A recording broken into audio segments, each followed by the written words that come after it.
Hello tout le monde, je suis ravie aujourd'hui de vous retrouver pour parler d'un sujet tendance en ce moment, puisque voilà, on est fin juin et donc dans quelques jours vont commencer les championnats de France poney et club à la Motte Beuvron. Et donc on voulait revenir vers vous avec quelques conseils sur toute notre expérience, puisque à nous deux on cumule, je pense, une vingtaine de saisons en championnat de France, et donc on voulait vous apporter quelques conseils. Alors nous, évidemment, de notre côté, on sera au Mans, puisque les championnats de France amateurs sont au Mans, et Unae a engagé Tonic en Hunter et Freedom en CSO, et donc ça sera c'est du 13 au 21 juillet. Je vais mettre plutôt à Londres parce que là, il fait un temps de dingue par rapport à ce qu'on a connu, c'est pas si mal, mais c'est pas si évident pour filmer. En fait, je voulais me mettre dehors, mais je me suis rendu compte que le son était vraiment pas dingue avec mes micros.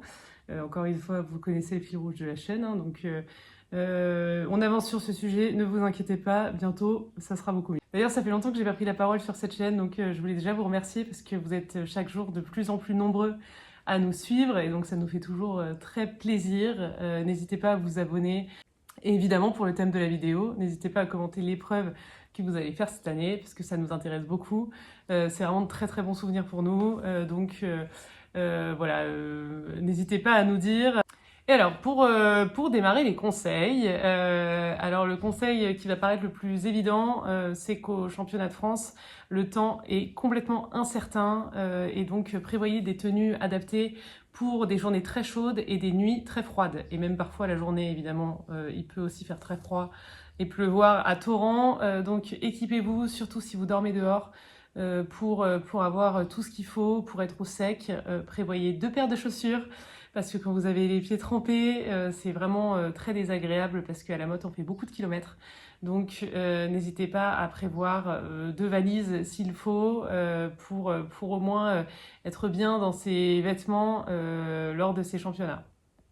Après, cette année, j'ai l'impression qu'il va faire très très chaud, mais méfions-nous parce qu'un orage au championnat, c'est très très vite arrivé. Des inondations partout, des inondations dans les box, tout ça, on a connu sur nos années de championnat, donc on vous recommande de partir en étant équipé et très très équipé. Ensuite, en parlant de vêtements, il m'est arrivé un truc assez surprenant sur une de mes dernières saisons de CSO. C'est que le premier jour, la veste était facultative et le deuxième, la veste était obligatoire. Et alors, chaque année, pour tous mes championnats, ça a été un peu le sketch parce que on n'a jamais trop su si la veste était obligatoire ou pas. J'ai dû tourner 5 ou 6 fois sur des tours sans veste. Alors, il me semble que la veste est obligatoire maintenant pour les finales, mais même pour les tours précédents, il y a toujours un gros flou artistique sur ce sujet-là. Donc, n'hésitez pas à prévoir, quoi qu'il arrive, une veste, dans le doute, même s'il fait 40 degrés, parce que pour ma dernière année avec Demoiselle, on m'a imposé une veste alors que je n'en avais pas. J'ai dû demander à une copine de me prêter la sienne. Donc c'était vraiment pas terrible en ce qui concerne le stress de la cavalière déjà. Donc voilà, j'avais dû trouver de toute urgence une veste alors que la veille, elle n'était pas imposée. Donc renseignez-vous en amont là-dessus et ne vous faites pas avoir comme moi parce que c'est un petit peu pénible. Ensuite, toujours en ce qui concerne la tenue du cheval et du cavalier, alors peut-être que ce point va vous paraître très très naturel, mais les épingles à nourrice pour attacher votre numéro, vraiment ne les oubliez pas et c'est obligatoire pour toutes les sorties de votre cheval du box d'avoir votre numéro sur des épingles, donc soit sur votre licol, votre filet ou votre tapis. Vous ne pouvez pas sortir sans, parce que s'il y a un problème avec votre cheval, s'il vous échappe alors que par exemple vous le promenez en main, il faut qu'on puisse l'identifier très très rapidement. N'oubliez pas vos épingles ou vos attaches. Hein, je ne sais pas comment vous voulez le faire, mais généralement des épingles à nourrice, c'est ce qui fonctionne le mieux. En ce qui concerne votre cheval, n'hésitez pas à prévoir de quoi le faire boire. Donc en plus des électrolytes, si vous souhaitez lui acheter des seringues d'électrolytes, vous pouvez complètement. Mais moi je parle plutôt de boire l'eau tous les jours. C'est-à-dire que ce n'est pas de l'eau de la ville qui est proposée à votre cheval, ce n'est pas de l'eau des commodités. C'est de l'eau du beuvron. Et alors quand on sent l'odeur du beuvron, on peut comprendre que le cheval n'ait pas très envie de la boire. Ça m'est arrivé avec Mistral pour ma première année avec lui. Il n'avait pas bu pendant 72 heures. Il était rentré au Mans et il avait bu 50 litres d'un coup, alors qu'on avait prévu donc de la grenadine et du jus de pomme. C'est ce que je vous recommande quand même d'avoir sur vous. Ça ne marche pas forcément avec tous les chevaux, mais si ça peut vous aider à déclencher le fait que votre cheval boive, je vous le recommande. Voilà, c'est ça pour le coup, ça coûte rien et c'est très facile à se procurer. Donc n'hésitez pas à prévoir et à en mettre dans l'eau de votre cheval, au moins au début pour qu'il s'habitue à l'eau, pour qu'après il puisse passer quelques jours un peu plus serein dans son box, surtout si vous restez toute la semaine et que vos épreuves sont en fin de semaine. Ça serait bien qu'il ne pâtisse pas trop de la situation, disons, assez précaire des championnats. Ensuite, toujours en ce qui concerne le matériel, il faut savoir que vous n'allez pas pouvoir vous garer en face du box de votre cheval. Et donc ça, évidemment, sur le circuit amateur, les gens y pensent. Ils ont tous des balles de concours, ils ont tous des chariots et plein de choses pour avoir le moins d'aller-retour à faire entre le box et l'endroit où vous allez avoir vos affaires. Je sais que nous, quand on était en club, toutes les affaires étaient dans le camion. On s'était aménagé une salerie dans le camion, et donc quand il y a quelques centaines de mètres entre le camion et les box, c'est pas toujours évident de faire les allers-retours plusieurs fois par jour en permanence. Donc si vous pouvez prévoir une brouette ou un chariot pour déplacer vos affaires, peut-être même vous arranger à deux pour pouvoir le faire. Je vous assure que ça peut vous changer la vie. Donc essayez de prévoir ça si vous avez la place, évidemment. Et puis quoi qu'il arrive, un chariot, ça vous resservira tout au long de votre carrière de cavalier. Donc c'est peut-être le bon moment d'investir.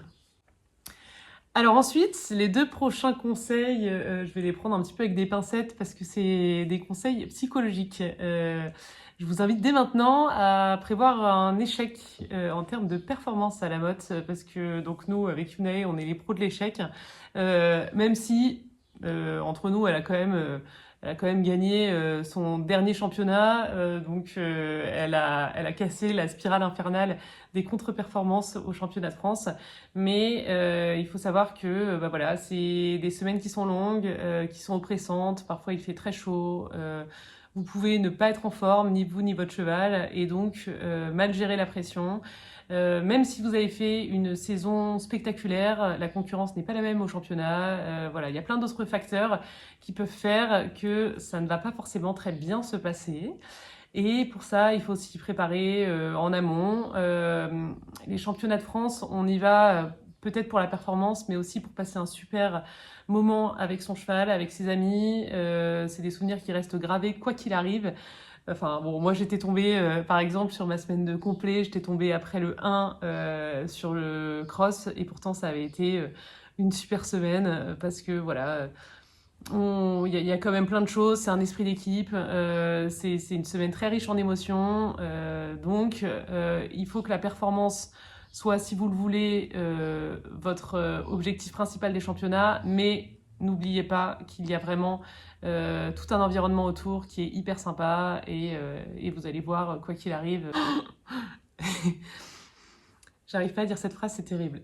Et vous allez voir, quoi qu'il arrive, vous allez vous en souvenir toute votre vie. Voilà. J'espère que vous avez compris parce que je peux pas la redire une deuxième fois. Et ensuite, dans le même style de conseil, peut-être encore plus dur à formuler, n'hésitez pas à avoir une conversation avec vos parents s'ils vous accompagnent au championnat de France et s'ils restent avec vous toute la semaine, parce que j'ai vu de très gros conflits sur toutes mes années entre les parents et leurs enfants, les parents et les coachs, les parents et les autres parents même, qui plombent un petit peu l'ambiance parfois alors que les enfants n'ont rien demandé. Évidemment, ils sont d'un grand soutien en permanence et ils nous aident beaucoup toute l'année et tout le temps, mais parfois c'est bien que leur pression ne retombe pas sur vos épaules, qu'ils n'attendent pas de vous que vous soyez très performant pendant cette semaine, et qu'ils vous laissent profiter de ce moment qui est plutôt le vôtre que le leur. Peut-être que vous pouvez prévoir en amont une petite conversation avec eux pour ne pas que leur pression vienne entacher complètement vos championnats parce que j'ai vu parfois le cas. Donc voilà, c'est un conseil. Si vous reconnaissez éventuellement vos parents dans mes propos et que vous avez une bonne fenêtre de tir pour avoir une petite conversation sans remettre en question évidemment le rôle qu'ils ont dans votre vie, n'hésitez pas à avoir peut-être cette conversation très calmement avant pour que chacun puisse passer le meilleur des moments. À ce sujet-là, moi j'ai une anecdote parce que mes parents sont très très cool. Ils m'ont accompagnée sur tous mes championnats de France et mon père était le premier à être mort de rire à la fin de mes tours quand je faisais 4 barres. Donc voilà, spéciale dédicace. Mes parents n'ont jamais vraiment cru en moi d'un point de vue performance et peut-être qu'ils avaient raison même. Et ensuite, le dernier point, je pense que vous ne l'avez jamais entendu, mais prévoyez, s'il vous plaît, un budget photo et vidéo. Puisque, bon, je vous dis ça aussi parce que je suis photographe et vidéaste de concours, donc évidemment, c'est un peu mon métier, mais je vous assure que si vous êtes expressif en piste et que vous avez des jolies photos de vous en train de sourire sur vos tours, vous allez les encadrer partout et vous en souvenir toute votre vie. Ce qui me fait penser d'ailleurs que je vais aller vous montrer moi ce que j'en ai fait. Évidemment, si vous avez des connaissances photographes, c'est le moment de leur passer un petit message parce que voilà, ce sont des souvenirs qu'on garde à vie et c'est encore mieux quand il y a quand on peut se faire des albums photos. Je sais qu'à mon époque, c'était pas du tout à la mode les réels et les vidéos. Aujourd'hui, c'est devenu complètement autre chose. Et d'ailleurs, petite pub pour moi-même, si vous êtes au championnat de France amateur au Mans, je suis dispo pour vous filmer. Et alors l'année dernière, j'ai filmé Younae sur le Hunter et même tous les moments de fin. Et c'est trop, trop, trop émouvant. Je pourrais peut-être vous en mettre des extraits, sinon je les ai mis en short si vous voulez aller voir. Voilà, je suis fan de ces vidéos. Elles me procurent toujours autant d'émotions à chaque fois que je les regarde. Donc n'hésitez pas sur les photos, les vidéos. Moi j'ai racheté encore une fois mes dernières photos avec Mistral. Je les ai rachetées cette année alors que c'était en club élite en 2014. Donc voilà, bah, voilà, moi j'ai fait tout un... Ça c'est au Sologne Pony dans les 5 ans avec Demoiselle. Moi j'adore parce que j'en fais des... Je sais pas si vous allez... Je vous prends ça. Voilà, moi j'en fais des albums. Là, je sais pas sur. Ah bah voilà, 2013, ça c'est la Club 1. D'ailleurs, je fais peut-être n'importe quoi en termes de sens de l'écran. Sologne Pony 2018. Caprice. Caprice, ma jument en dressage. Ça c'est du 2015. Bah, y a que... C'est incroyable parce que je connais plus ces albums, ça fait longtemps que je les ai pas regardés. Mais il y a toutes mes photos des championnats. Donc Club Elite avec Mistral et E1 avec Demoiselle. Ça, c'est les 5 ans. J'adore cette photo sur la rivière avec Demoiselle. Ça, c'était sur une épreuve de 6 ans avec Demoiselle. C'était la rivière. Ma RLM déguisée, miam miam, le noseband. Voilà, j'ai vraiment honte d'avoir fait ce genre de choses. Mais bon, voilà. Maintenant, je fais mieux. Hein. En tout cas, j'essaye. Ensuite, on a toujours du Sologne Pony. Et alors là, c'est l'arrivée d'Hippo. Et je pense que je dois pas avoir les championnats avec Hippo dans cet album photo là. Et d'ailleurs, j'en profite en voyant des photos avec Demoiselle dans le lac. S'il vous plaît, n'allez pas marcher dans le Beuvron. Même si c'est tentant, on voit toutes les nuits des gens jeter des bouteilles de bière dedans. Il n'y a rien de mieux pour blesser les chevaux et les infecter. Donc vraiment évitez s'il vous plaît. Et voilà, c'est enfin la fin de cette vidéo. J'espère que j'ai pas trop parlé. J'espère que je vous ai aidé à préparer un petit peu vos championnats. N'hésitez pas à commenter d'autres conseils si vous en avez. Ça peut aider tout le monde. Et on se retrouve très vite dans une prochaine vidéo. Donc soit concours, soit autre. On a plein de choses à vous raconter. On a plein de contenu en tête. Donc voilà, encore une fois, un grand merci pour votre soutien et à très bientôt.